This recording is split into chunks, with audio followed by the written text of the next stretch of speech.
નમસ્કાર મિત્રો, સ્વાગત છે તમારું આજના અમારા એક નવા વિડીયોમાં। જીરા સંબંધિત ઉપાય કરવાથી ઘર સુખ સમૃદ્ધિથી ભરેલું રહે છે અને પરિવારના સભ્યોનું સ્વાસ્થ્ય પણ સારું રહે છે। જીરાના આ ટોટકાઓ આર્થિક સ્થિતિને મજબૂત કરવા અને કામમાં આવતી અડચણોને દૂર કરવા માટે ઉપયોગી માનવામાં આવે છે। તેથી તમે તમારા જીવનમાં ચાલી રહેલી તમામ પ્રકારની સમસ્યાઓમાંથી જલ્દીથી જ રાહત મેળવી શકો છો। તો આ ઉપાયો કયા છે તો તે જાણી લઈએ કે આ જીરાના સંબંધિત ઉપાય છે। તમે તમારા ખોરાકમાં સ્વાદ વધારવા માટે જીરાનો ઉપયોગ કરો છો, પરંતુ તમને આ ઉપાય વિશે ખબર નહીં હોય। જો આ ઉપાય યોગ્ય રીતે કરવામાં આવે તો તમે ન માત્ર જીવનની દરેક પ્રકારની સમસ્યાઓમાંથી ઝડપથી રાહત મેળવી શકો છો, પરંતુ લક્ષ્મીજીનું વરદાન અને આશીર્વાદ પણ મેળવી શકો છો। જ્યોતિષશાસ્ત્રમાં જીરાના આવા ઘણા ઉપાયો જણાવવામાં આવ્યા છે જે રાહત મેળવવા માટે ઉપયોગ કરી શકાય છે અને તમે તમારા ગ્રહનો પણ સંતુલનમાં લાવી શકો છો। એટલું જ નહીં, પરંતુ તમે તમારા જીવનમાં ચાલી રહેલી પૈસા સંબંધિત સમસ્યાઓથી પણ રાહત મેળવી શકો છો। જ્યોતિષશાસ્ત્ર અનુસાર જીરું એ ઘરમાં ભોજન બનાવવામાં મદદ કરે છે। જો તેનો ઉકેલ જ્યોતિષશાસ્ત્ર અનુસાર યોગ્ય રીતે અને યોગ્ય સમયે કરવામાં આવે તો તમને દેવી લક્ષ્મીની કૃપા મળી શકે છે। આ પછી તમારા જીવનમાંથી માત્ર પૈસા સંબંધિત સમસ્યાઓ જ નહીં, પરંતુ તમને દેવી દેવતાઓની કૃપા પણ પ્રાપ્ત થશે। તમારા જીવનમાં પૈસા આવવાના તમામ રસ્તાઓ ખુલી જશે। મિત્રો, જીરા સંબંધિત ઉપાયો ધીમે ધીમે કરવાથી ઘરમાં સુખ સમૃદ્ધિ આવે છે। જો આ ઉકેલ યોગ્ય રીતે કરવામાં આવે તો તમારી આર્થિક સ્થિતિ પણ ઘણી મજબૂત રહે છે। જીરાનો યોગ્ય રીતે ઉપયોગ કરવાથી જીવનમાં સતત આવતી સમસ્યાઓ દૂર થાય છે। બીજી તરફ તમારું ભાગ્ય કેવી રીતે આકર્ષિત કરી શકાય? તમે જે પણ કાર્ય શરૂ કરો છો તેમાં તમને સફળતા મળે છે। મિત્રો, ધારો કે તમારી કુંડળીમાં વાસ્તુ દોષ છે, મંગળ દોષ છે અથવા તો શનિ દોષ છે, તો તમારા જીવનમાં ઘણી સમસ્યાઓ રહેતી હોય છે જેનાથી તમે ભાંગી પડ્યા છો। તમારા જીવનમાં તમે જોઈ રહ્યા હશો કે પૈસા આવવાનું બંધ થઈ ગયું છે, તમને કોઈ બીમારી થઈ ગઈ હોય અને તેનો ઈલાજ પણ નથી જડી રહ્યો, પણ કોઈ ફાયદો પણ નથી થઈ રહ્યો, તો મિત્રો તેના માટે આ વિડીયોને અંત સુધી ધ્યાનથી સાંભળજો।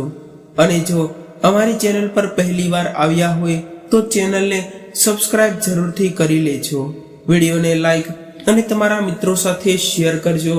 અને તમને શાસ્ત્ર પ્રમાણે જીરાના એવા ઉપાયો વિશે જણાવવા જઈ રહ્યા છીએ જેને જો તમે યોગ્ય સમયે અને યોગ્ય રીતે કરી લીધા તો તમને દરેક પ્રકારની સમસ્યાઓમાંથી રાહત મળશે।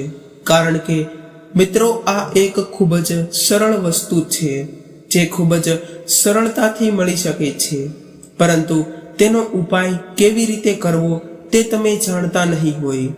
મિત્રો, એક વાતનું ધ્યાન રાખો કે તંત્રશાસ્ત્રમાં જીરાના ઉપાયને સર્વશ્રેષ્ઠ ઉપાય જણાવવામાં આવ્યો છે।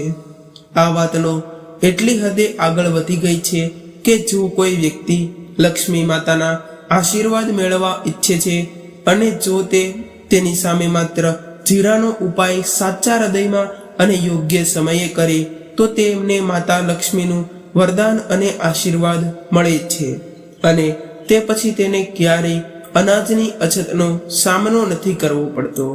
તેથી જ મિત્રો, જો તમે પણ ઈચ્છો છો કે દેવી લક્ષ્મીજીની કૃપા હંમેશા તમારા અને તમારા પરિવાર ઉપર બનેલી રહે અને દેવી લક્ષ્મીજીના આશીર્વાદ સાથે તમારા જીવનમાં ધનનો વરસાદ થાય અને પૈસાની અછત ન સર્જાય, તો તેને માટે દેવી લક્ષ્મીજી તમારા ઘરની નજીક હોવા જોઈએ। તમે જે પણ કાર્ય શરૂ કરો છો તો દેવી લક્ષ્મીજીના આશીર્વાદથી તમને ફળ મળે છે।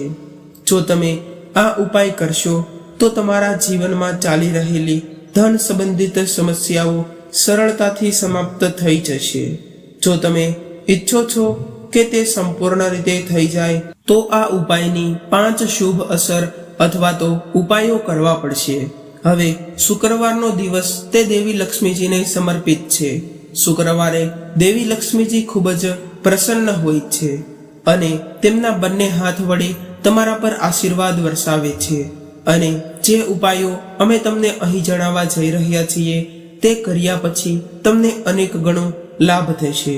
આ પછી તમે સંપૂર્ણ રીતે સાજા થઈ જશો. તમારે આ ઉપાય 5 અઠવાડિયા સુધી કરવાનો છે. 5 અઠવાડિયા એટલે કે 5 શુક્રવારે કરવો પડશે. તો 5 અઠવાડિયા સુધી તમે તામસિક ખોરાક ન ખાઈ શકો. તામસિક ખોરાક એટલે કે દારૂ, ગુટખા, પાન, મસાલા, માછલી, ઈંડા આ બધી વસ્તુઓ તમારા માટે નથી. આ વસ્તુઓ ખાવાનું છોડી દીધા પછી હવે તમારે શુક્રવારે સવારે ઉઠીને સ્નાન કરવું, લાલ વસ્ત્રો પહેરવા. દેવી લક્ષ્મીની પૂજામાં લાલ રંગ ખૂબ જ શુભ છે. હવે તમારે એક લાલ કપડું લેવું પડશે. તેના પર તમારે 1 રૂપિયાનો સિક્કો રાખવાનો છે અને થોડું જીરું નાખવાનું છે. તમારે આ લાલ કપડાને મૂળાના દોરાથી બાંધવાનું છે. ત્યારબાદ તે દોરાથી બાંધેલા લાલ કપડાને માતા લક્ષ્મીજીના મંદિરની બહાર બેઠેલા હોય તેને દાન કરવાનું છે. માતા લક્ષ્મીજીની કૃપાથી તમારું ઋણ સંપૂર્ણ રીતે દૂર થઈ જશે. તમને દેવાઓના બોજામાંથી આસાનીથી રાહત મળી જશે. હવે મિત્રો, આ સાથે આપણે બીજા ઉપાય વિશે વાત કરી લઈએ. જે ઉપાય અમે તમને જણાવવા જઈ રહ્યા છીએ તે કદાચ તમને આ વાત ખબર નહીં હોય. જ્યારે તમારા ઘરની પ્રગતિ થાય છે ત્યારે તમારા મિત્રો અને સંબંધીઓ જે કદાચ તમારા ઘર પર ખરાબ નજરો નાખતા હોય તો પછી તમારા ઘરમાં દેવી દેવતાઓના આશીર્વાદ આવતા બંધ થઈ જાય છે. અને કદાચ આ એટલી ખરાબ વસ્તુ છે કે તે લીલા ઝાડને પણ સુકાવી નાખે છે. તમારા ઘરને આશીર્વાદ નથી મળતા, તમારા ઘરની પ્રગતિ નથી થતી. જો તમારા ઘરને આશીર્વાદ મળે અને તમારું ઘર સમૃદ્ધ રહે તો અમે તમને એક સરળ ઉપાય જણાવવા જઈ રહ્યા છીએ. જો તમે આ ઉપાય જાણતા ન હોય તો આ ઉપાયને તમે જરૂરથી એકવાર ઉપયોગ કરી લેજો. તો મિત્રો, મંગળવારે સૂર્યાસ્ત થયા પછી આ ઉપાય તમારે કરવાનો છે. પરંતુ આ ઉપાયને તમારે 3 મંગળવાર માટે કરવાનો છે કે 3 મંગળવાર કરવાથી નકારાત્મક શક્તિઓ તમારા ઘરમાંથી ખતમ થઈ જશે અને તમારા ઘરમાં સકારાત્મક ઉર્જાનો વાસ થશે. તો તે કરવા માટે તમારે માટીનો દીવો લેવાનો છે. માટીના દીવા સિવાય જો તમારી પાસે પિત્તળનો દીવો હોય તો તમે તેનો પણ ઉપયોગ કરી શકો છો. તેના પર તમારે થોડું થોડું કરીને જીરું નાખો, 3 કાળા મરી નાખો, લવિંગ નાખો અને તમારે આટલું જ રાખવાનું છે. તમારે 3 મંગળવાર સુધી તેને બાળીને આખા ઘરમાં થોડા સમય માટે તેનો ધુમાડો કરવાનો છે અને આખા ઘરને આશીર્વાદ આપવાના છે. આ ઉપાય કર્યા પછી તમારા ઘરમાંથી બધી નકારાત્મક શક્તિઓ ખતમ થઈ જશે અને તમારા ઘરમાં નક્ષત્રો સારા થવા લાગશે.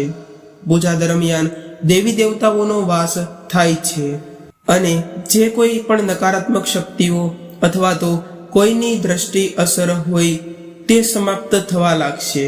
એ જ રીતે મિત્રો, હવે ધારો કે તમારામાં કોઈ દોષ છે, એટલે કે કોઈએ ખરાબ નજર નાખી છે, તમારા પર નજર નાખી હોય. જો તમે આ વસ્તુથી પરેશાન છો તો અમે તમને આ પ્રકારની ખરાબ નજરોથી છુટકારો મેળવવા માટે એક સરળ ઉપાય જણાવી રહ્યા છીએ. તમારે આ ઉપાય શનિવારે સૂર્યાસ્ત પછી જ કરવાનો છે. તો તમારે શનિવારે સૂર્યાસ્ત પછી શું કરવાનું છે? તો તમે 1 મુઠ્ઠી જીરું લો. ત્યારબાદ જે કોઈ લોકો પણ આ નજર નાખેલી હોય તો તેમની ઉપરથી તમારે આ જીરાને ઉતારવાનું છે. ડાબી બાજુથી જમણી બાજુ ઉતારવાનું છે. ત્યારબાદ તે ઉતારીને તે જીરાને તમારે ઘરની સામે કોઈ પણ જગ્યાએ તમારે આ જીરાને વાવી દેવાનું છે અને આ જીરાને શનિવારે વાવવાનું છે.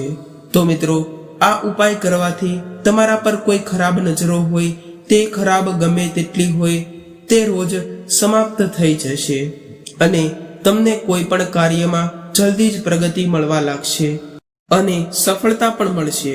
મિત્રો, એક વાત, જો તમે રાહુ કેતુ કોઈ વ્યક્તિને સાથ નથી આપી રહ્યા, પછી ભલે તે ગમે તેટલી મહેનત કરે, તે ક્યારેય આગળ વધી શકશે નહીં.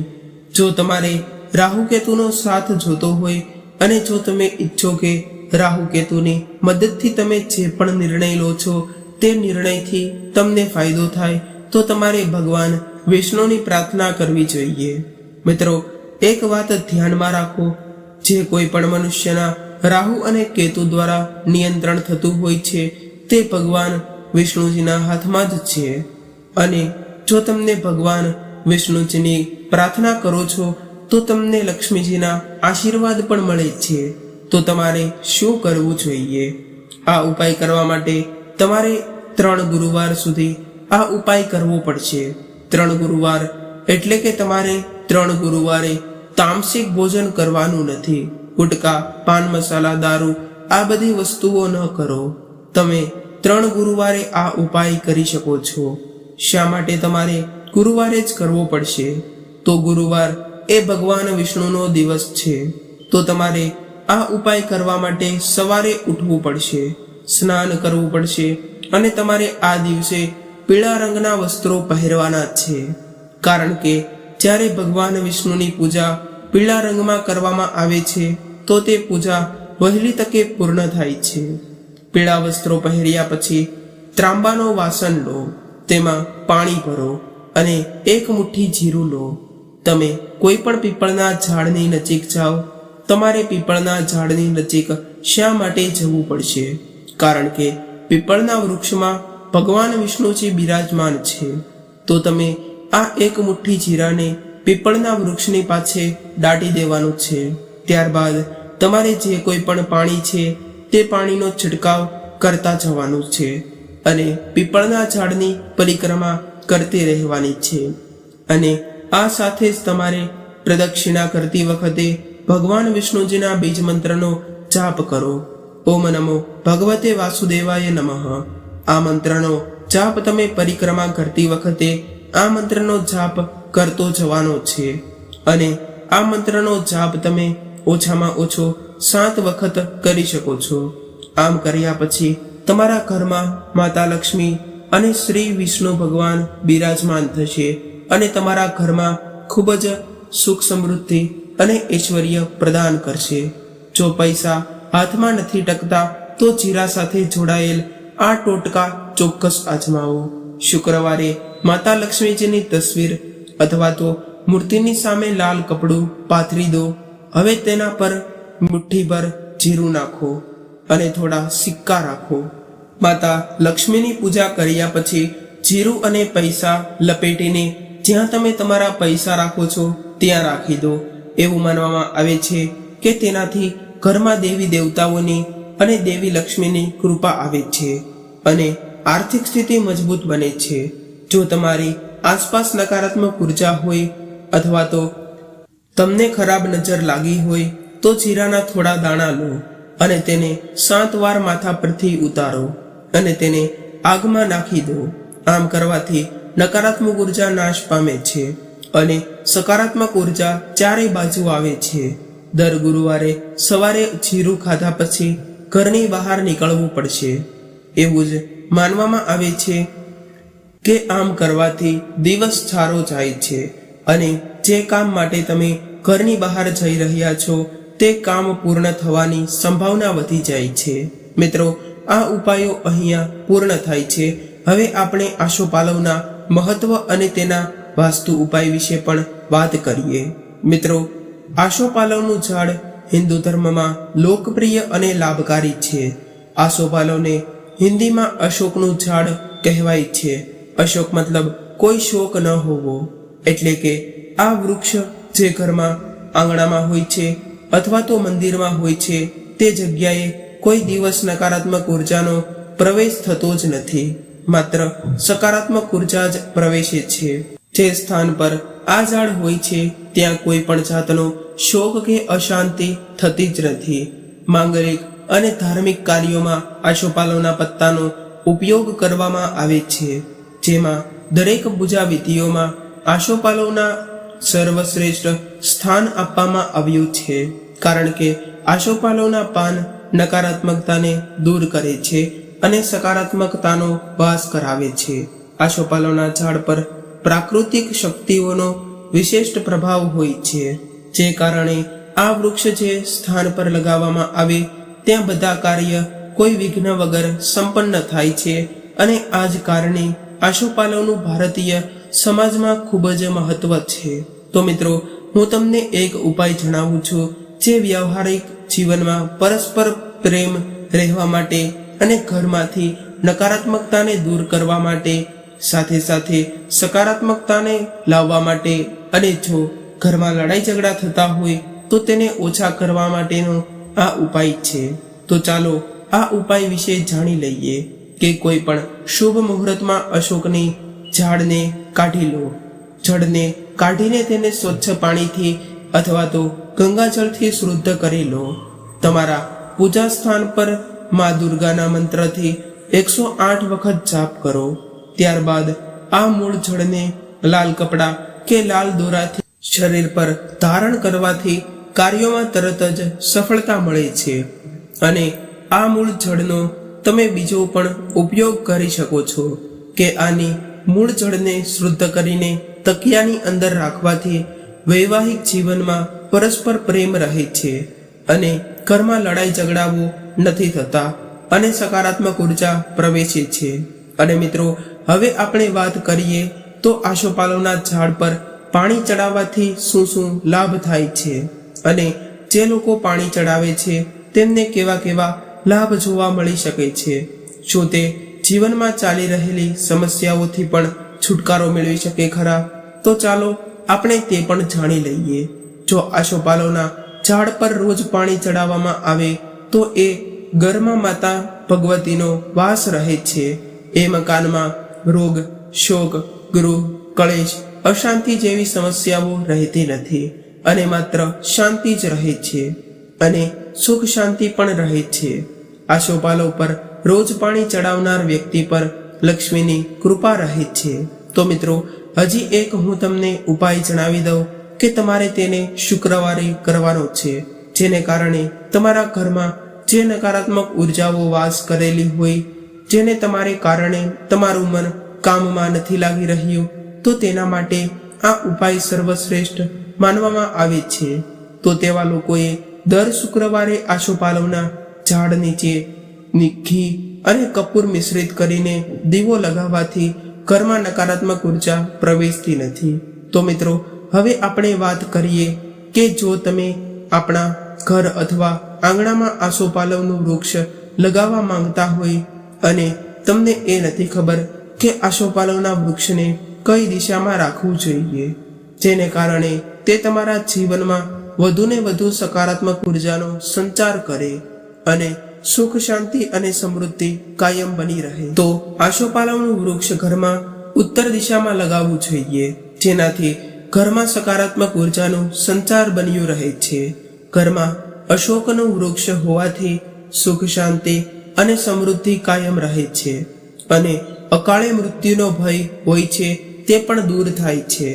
અને મિત્રો, જે સ્ત્રીઓને માનસિક ઉર્જામાં વધારો કરવો હોય અને તેમની ઈચ્છાઓ પૂર્ણ કરવી હોય અને વૈવાહિક જીવનમાં સુખદ વાતાવરણ અનુભવવું હોય તો દરેક સ્ત્રીઓએ આસોપાલવના વૃક્ષ ઉપર ખાસ કરીને તો શુક્રવારે અથવા તો અઠવાડિયામાં તમે ગમે ત્યારે પાણી ચડાવી શકો છો. તો તેમ કરવાથી પરિવારની સ્ત્રીઓને શારીરિક અને માનસિક ઉર્જામાં વધારો કરે છે.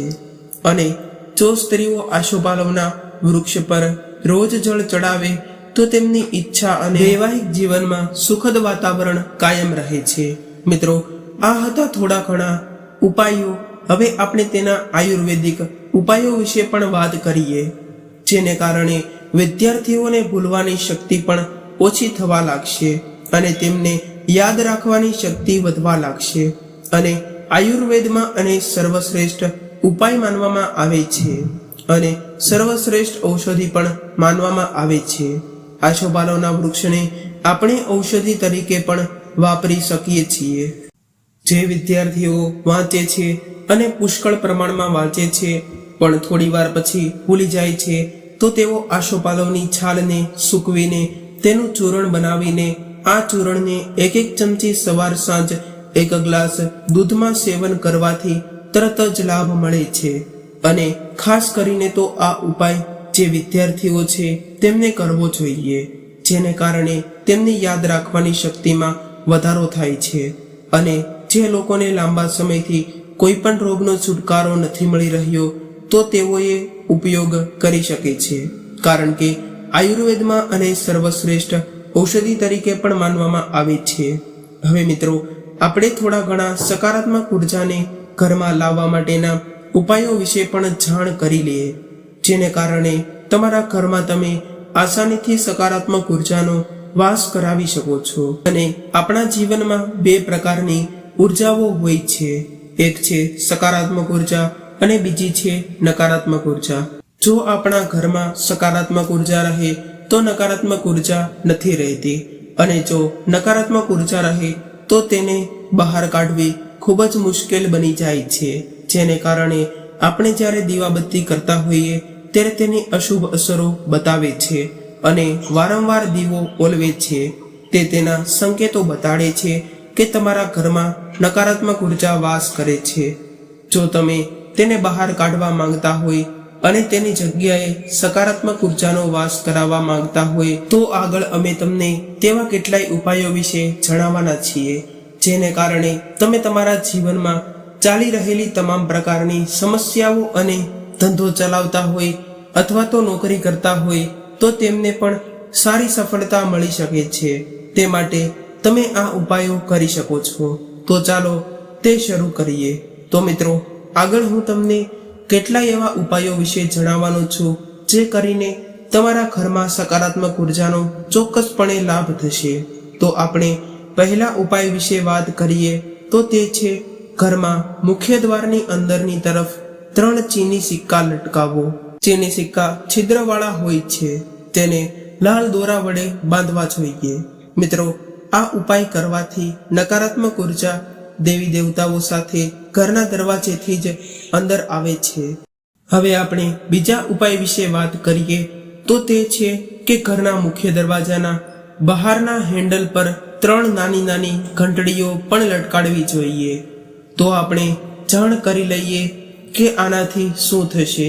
તો તમારા ઘરમાં નકારાત્મક ઉર્જા જે પ્રવેશતી હોય તે પ્રવેશવાનું ઓછું કરી દેશે અને સકારાત્મક ઉર્જા પ્રવેશવા લાગશે.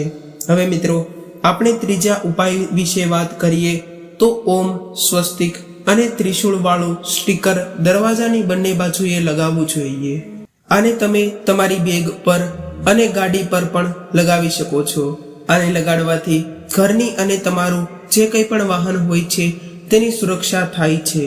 અને આ ઉપાય કરવાથી પણ તમારા ઘરમાં ચોરી થવાનો ભય નથી રહેતો અને તે ભય ટળી જાય છે. અને મિત્રો, હવે આપણા ચોથા ઉપાય વિશે વાત કરીએ તો તે છે ઘરની સ્ત્રીઓ જ્યારે ઘરમાં પોતું મારે છે ત્યારે તેમને આ સરળ અને સાદો ઉપાય જરૂર કરવો જોઈએ. આ ઉપાયને તમે પોતું મારતી વખતે કરી શકો છો, જ્યારે તમારે પોતાના પાણીમાં થોડી ફટકડી નાખી દેવાની છે, જેને કારણે તમારા ઘરમાં રહેલી નકારાત્મક ઉર્જા તરત જ દૂર થઈ જશે અને સકારાત્મક ઉર્જા ઝડપથી પ્રવેશ કરી જશે. અને મિત્રો, એકવાર તમને જણાવી દઉં તો જ્યારે ઘરમાં સકારાત્મક ઉર્જા હોય છે ત્યારે નકારાત્મક ઉર્જા નથી હોતી, જેને કારણે સકારાત્મક ઉર્જાથી પ્રભાવિત થઈને તમામ દેવી દેવતાઓ અને લક્ષ્મી માતા પણ પ્રવેશ કરે છે, જેને કારણે લક્ષ્મી માતા જો તમારા ઘર પર તેમના આશીર્વાદ વરસાવવા લાગશે તો તમને ધનવાન બનતા કોઈ રોકી નહીં શકે.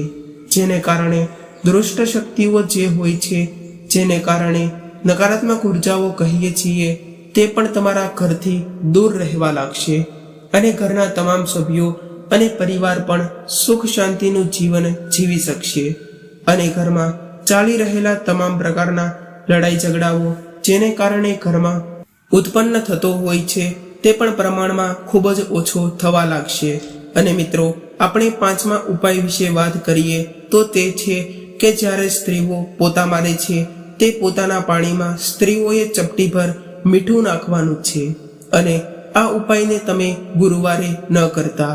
આ ઉપાયને તમારે માત્ર શનિવારે અથવા તો રવિવારે જ કરવાનો છે, અથવા તો ગુરુવાર સિવાય તમે કોઈ પણ વારે કરી શકો છો, કારણ કે ગુરુવાર એ બૃહસ્પતિવાર માનવામાં આવે છે અને તે દિવસે ઘરમાં મીઠાવાળું પોતું ન મારવું જોઈએ. જો આ ઉપાય કરવામાં આવે છે તો તમારા ઘરમાંથી નકારાત્મક ઉર્જાઓ સંપૂર્ણપણે નીકળી જશે અને ઘરમાં કોઈ પીડિત છે અથવા તો કોઈ બીમાર છે તો તે આ ઉપાય કરે તો તેમને ચોક્કસપણે તેનો લાભ મળશે અને ઘરમાં સકારાત્મક ઉર્જાનો વાસ થવા લાગશે.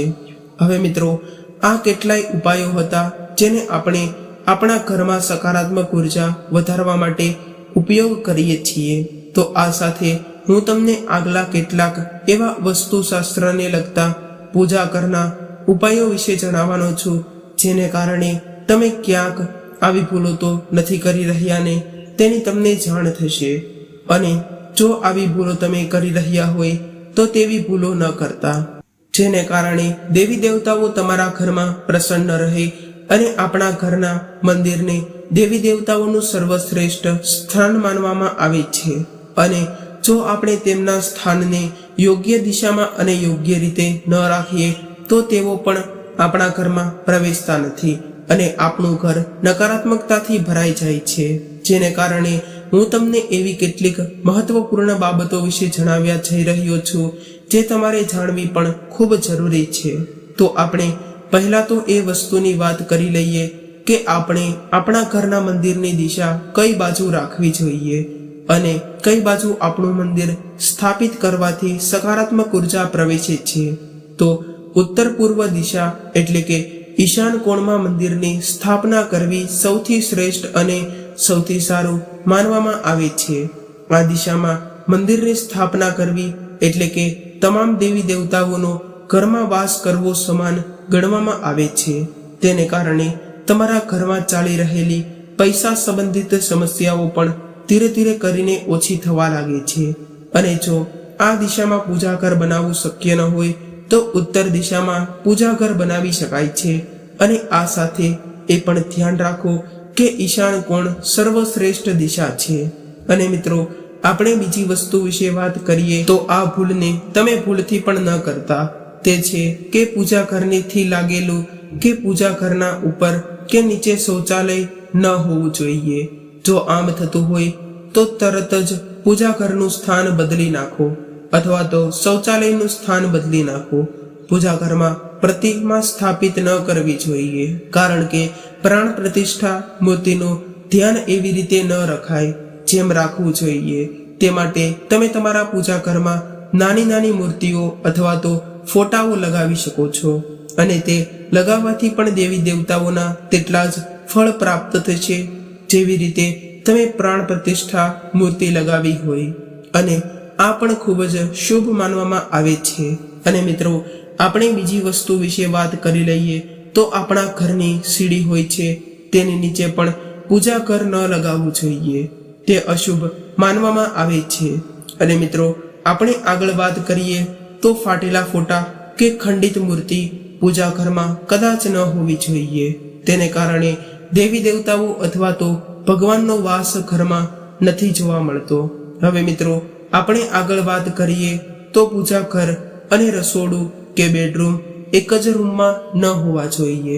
ઘરના માલિકનો રૂમ દક્ષિણ પૂર્વ દિશામાં હોવો જોઈએ. જો આ દિશામાં શક્ય ન હોય તો ઉત્તર પશ્ચિમ દિશામાં બાજુ પણ સર્વશ્રેષ્ઠ વિકલ્પ છે. તો મિત્રો, આ સાથે આપણો આજનો વિડીયો અહીંયા પૂર્ણ કરીએ છીએ. જો તમને આવા જ વિડીયો જોવા પસંદ આવતા હોય અને આવા જ પ્રયોગો કરીને તમે દેવી દેવતાઓ પાસેથી તેમની અસીમ કૃપા અને ધન ઐશ્વર્ય પ્રાપ્ત કરવા માંગતા હોય તો અમારી ચેનલને જરૂરથી સબસ્ક્રાઇબ કરી લેજો અને નોટિફિકેશન બેલ ઓન કરવાનું તો ભૂલશો જ નહીં.